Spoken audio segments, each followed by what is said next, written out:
Feminism can be a concept that generates many feelings, some as a consequence of stereotypes and prejudices, and others derived from the passion generated in some by its defense. In either of these two scenarios, opinions and interpretations are always present, either to destroy or to build. My intention here in this space is to build. And building does not imply that it must be done from an absolute truth, because I don't have it, but a construction from observation, analysis, and why not, from intuition. A construction that eliminates distortions around feminism, so it's a construction that clarifies. I would like to start by saying that without stereotypes, prejudices, or distorted notions, feminism for me is the new humanism, the daily mirror of the whole world. And no, I want to clarify that I'm not talking about a humanist feminism or a feminist humanism. Feminism, based on its main premise, essentially seeks equality. And equality among whom? Among those who inhabit planet Earth. In this sense, feminism is the lens that repels the human condition from its different facets. Being so open, it can be uncomfortable for those who are afraid of change. But it can also be challenging for those who like to analyze it from different dynamics and variables. Clarifying that the social environment in this case is not taken as an independent variable and that it can go in a direction consistent with the sociological one. In this way, it is possible to talk about the existence of a global feminism that I would like to characterize with two words: cooperative and reformer. I talk about a global feminism without this implying the ignorance of the individuality of women in the different contexts that exist. Why I'm doing this? Because at the end, the individual nourishes the collective, and in that sense, a global feminism, what ends up doing is ratifying a cause that unites us all, and that cause is equality.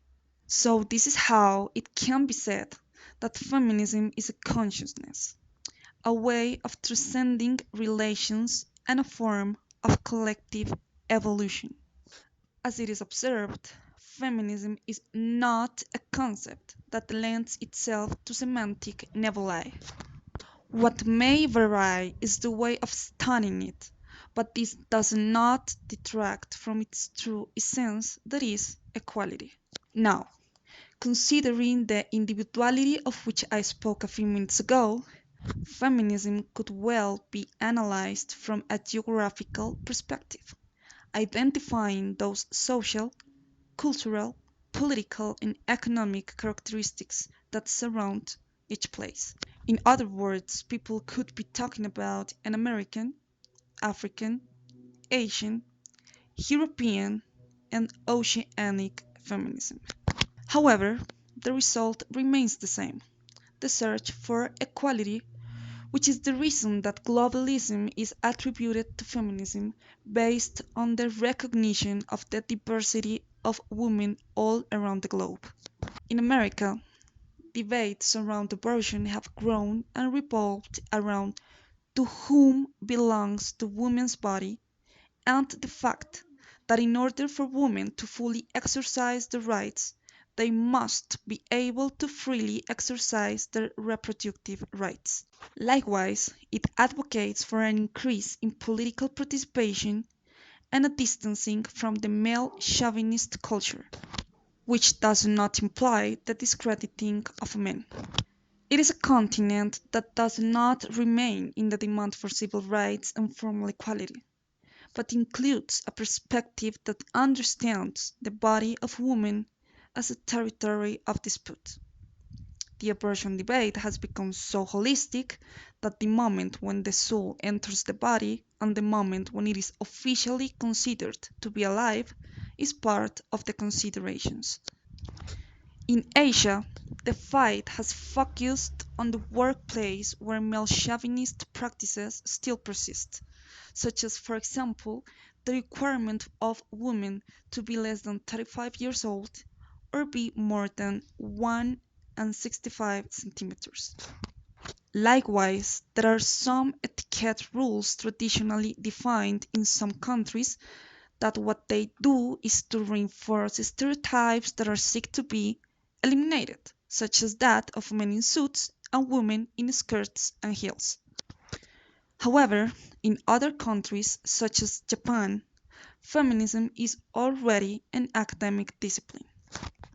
On the other hand, there are still women under pressure to dedicate themselves to motherhood, while in countries like China, women can be penalized if they have children, since in some jobs, employers establish conditions for married women without children, such as signing special agreements in which they promise not to get pregnant for 2 years under pain of being fired.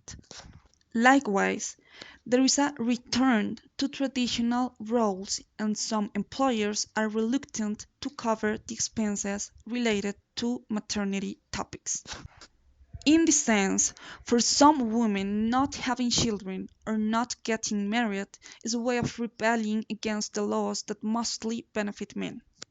In Africa, Black feminism is an inclusive term with men, as it is the current concept of feminism.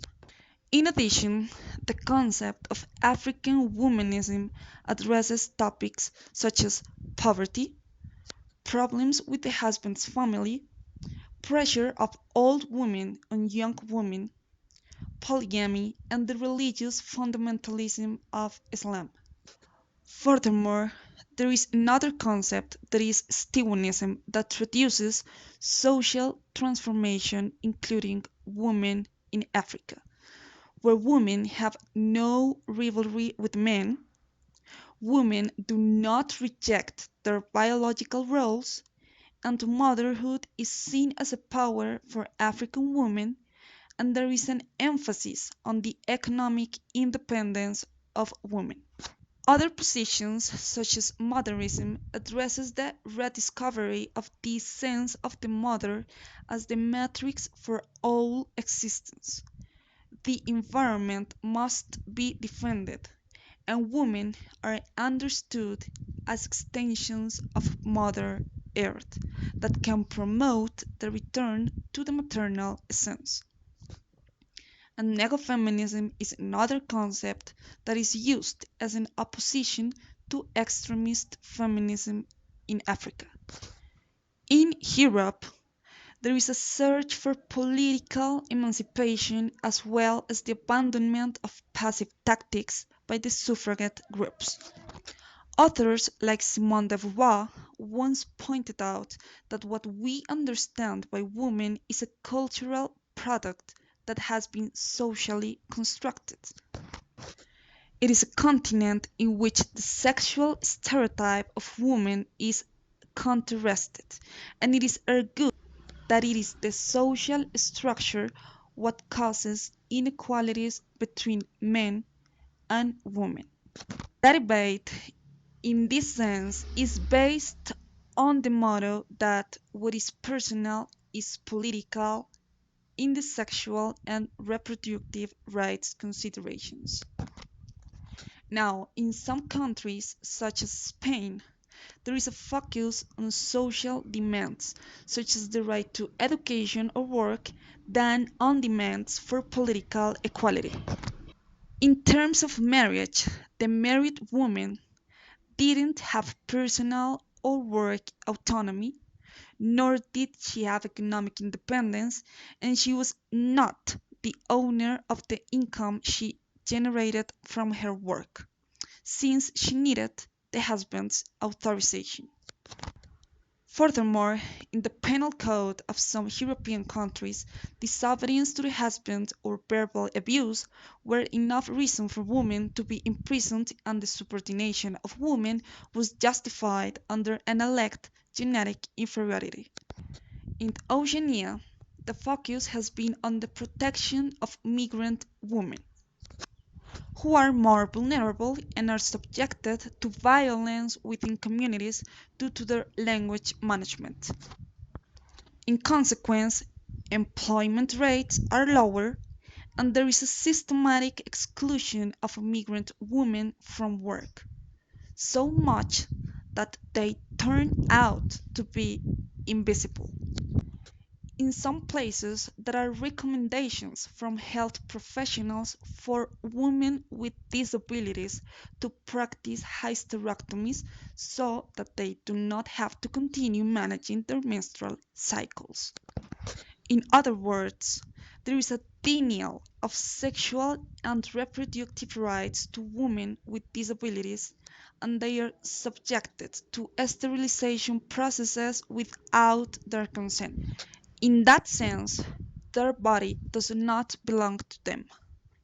However, in countries like Australia, feminism is already a subject in education systems. As can be seen, each of these continents has its own particularities in terms of the treatment that has been given to women.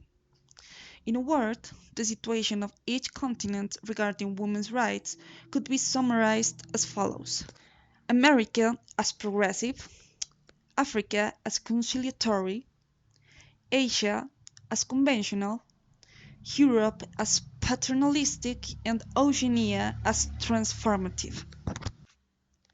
However, there are topics that continue to be transversal to all continents in terms of women, regardless of their particular characteristics, customs, or culture, and that I would like to address in the next space.